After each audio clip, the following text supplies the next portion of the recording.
आता वाहनांची जी गर्दी पाहिली तर इतकी दयनीय अवस्था आहे की यापुढं शासन हा या पुलाचा किंवा या रस्त्याचा विचार करणार आहे की नाही असाच आम्हाला स्थानिक लोकांना प्रश्न पडतोय।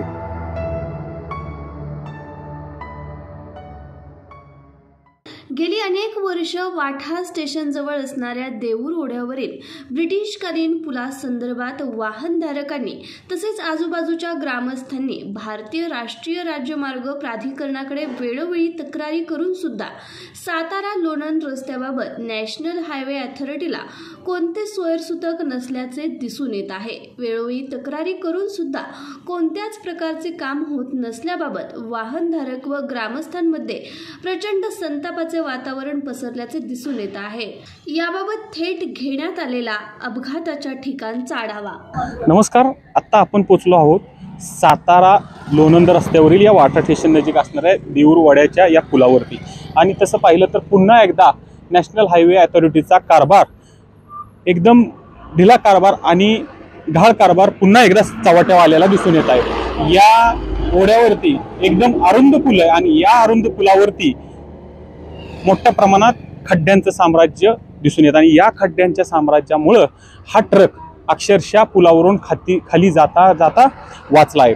मागे पाहू शकत असाल की किती मोठ्या प्रमाणात हा भीषण अपघात झालेला दिसून येत आहे, परंतु यात जीवितहानी जरी झाली नसली तरी नॅशनल हायवे अथॉरिटीचा हा भोंगळ कारभार पुन्हा एकदा चव्हाट्यावर आलेला दिसून येत आहे। वेळोवेळी याच ठिकाणी याच पुलावरती देऊर वाड्याच्या पुलावरती वेगवेगळे विविध अपघात होत असतात, परंतु नॅशनल हायवे अथॉरिटीला कोणताच याचं सोयीसूतक दिसून येत नाही।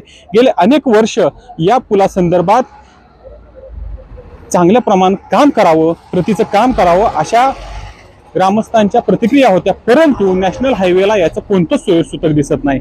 गेले अनेक वर्ष या सातारा लोणंद रस्त्यावरती विविध छोटे मोठे अपघात होत असतात।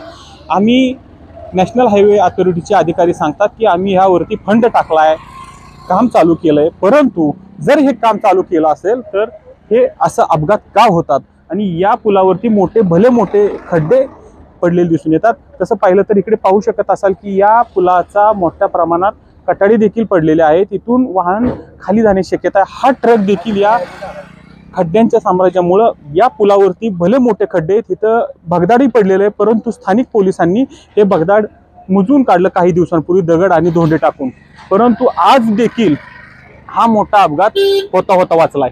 तसं पाहिलं तर या पुलावरती रहदारी मोठ्या प्रमाणात असते। हा नॅशनल हायवेला अथॉरिटीला वर्ग झालेला रस्ता आहे, सातारा लोणंद रस्ता, आणि या रस्त्यावरून मोठ्या प्रमाणात वाहतूक असते, अवजड वाहतूक असते, परंतु कोणत्याच प्रमाणात प्रशासन हे आता या स्थितीत शंड झालेले दिसून येत आहे।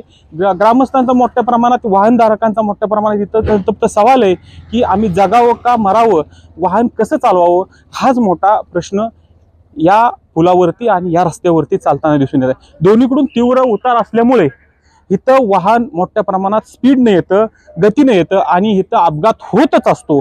तसं पाहिलं तर बघितलं इथं कटाडे नाहीत ह्या रस्त्याला, ह्या पुलावरती कटाडे नाहीत, काय नाहीत, आणि हा आता क्रेनच्या साह्यानं हा ट्रक इथं धरून ठेवलेला आहे। आता इथं स्थानिक आपले ग्रामस्थ जमलेत की इथल्या ट्रकमधील माल अपलोडिंग करत आहेत, आणि तसं पाहिलं तर पोलिसही दिसून येत आहेत मोठ्या प्रमाणात की ह्या इथं वाहनं सुरळीत करताना, हे मार्ग सुरळीत करताना दिसून येत आहेत।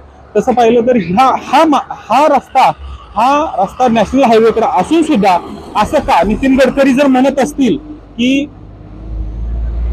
मी केलेले रस्ते पहा किंवा काय 150च्या स्पीडनं पालखी महामार्गावर किंवा समृद्धी महामार्गावरून जर वाहन चालत असेल तर हा कुठला रस्ता आहे, भारतात राहतात का नागरिक, हाच मोठा संतप्त सवाल वाहनधारकांकडून दिसून येतो। आपण काही वाहनधारकांची प्रतिक्रिया घेऊ, कशा पद्धतीने येतं आता हा भला मोठा अपघात होताना।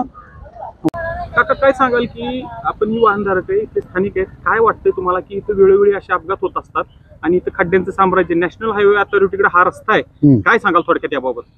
गेले अनेक वर्ष स्थानिक लोकांनी आम्ही प्रयत्न करून सुद्धा या नॅशनल हायवे म्हणजे PWD कडून कुठं वर्ग झाला आणि त्याचं कागदोपत्री पाहिलं तर कुठेही काय होत नाही असं आम्हाला माहिती मिळाली होती।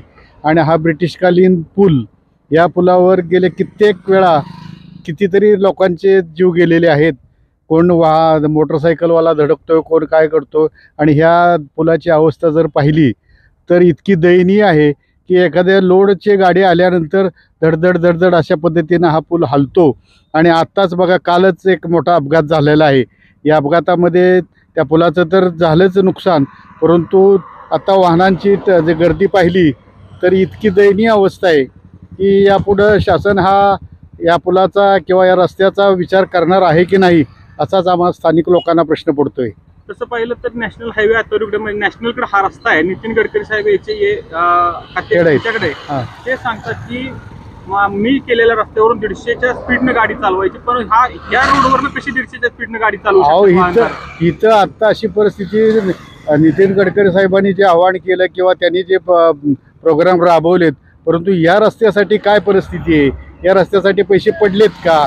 आणि पडले असले तर इथं 15चं स्पीडच, फक्त 150 तर राहू द्या, पण ह्या पुलावरून जाताना फक्त 15 किलोमीटरचं स्पीडसुद्धा जास्त होते. त्यामुळं त्याने हा विचार करावा आणि लोकांचे आमचे प्राण जे चाललेले आहेत ते वाचवावेत. हीच एक स्थानिक ग्रामस्थ या नात्यानं शासनाला मी विनंती करतोय. महाराष्ट्र शासनाचं नवीन आता सार्वजनिक बांधकाम खातंही आपल्या सातारा जिल्ह्याला मिळालेलं आहे. शिवेंद्रबाबांना माझी विनंती आहे की बाबा, तुम्ही ह्यात प्रत्यक्षात लक्ष घाला आणि ह्या पुणे सातारा जो निरामार्गी रोड आहे, या रोडचं काही ते भवितव्य तुमच्या हातातनं चांगलं घडो अशी अपेक्षा व्यक्त करतोय. काय सांगाल तुम्ही की या रस्त्यावरती वेळोवेळी अपघात होत असतात, हा देऊरवाड्याचा पूल आहे, काय सांगाल? मी एकच सांगू शकतो की मी इथला स्थायिक असून सुद्धा इथे रोज आम्ही ह्या पुलाचे किती अर्ज देऊन आणि हे करून, आणि त्या रस्त्यात सरकार कोणी दखल देत नाही. या रस्त्याबद्दल अपघात तर वेळोवेळी हप्त्यातनं 3 वेळा तर अपघात होता. आत्ता पण झालेला अपघात आहे सकाळी 11:30 वाजता इकडे. कसं काय करायचं ह्या माणसांनी, जनरल लोकांनी? तुम्ही बघू. उसावाल्याला तकलीफ आली, फुलं इथं बारीक, लई तकलीफ चालू आहे. गाड्या जोऱ्याने येतात, ट्रकवाले ये ते, आणखीन आमचं परेशानीवाले मोटरसायकलवाले. फुल जरा मोठं पाहिजे, ट्रक पलटी झालं इथं, समधी परेशानीवाली आमची इथं ड्रायव्हर लोकांची. आता ह्या रस्त्यावरती ट्रक पलटी झालाय, पुलाचं काम केलं नाही सरकारनं, काय वाटतं तुम्हाला? सरकारचं काय आहे, सरकार आपले खिसे भरायला लागलेलं आहे. सरकार फक्त आपले खिसे भरायला लागलेलं आहे. सरकारला काही घेणं देणं नाही. कोण कुठं गेलं, कोण कुठं मेलं, काही त्यांना घेणं देणं नसतंय. पूल एक तर अरुंद आहे, वाहनं भरपूर चालू आहेत. सरकारला बी कळायला पाहिजे ना. इथे खड्डेही भरपूर आहेत, खड्डेही भरपूर चालू आहेत.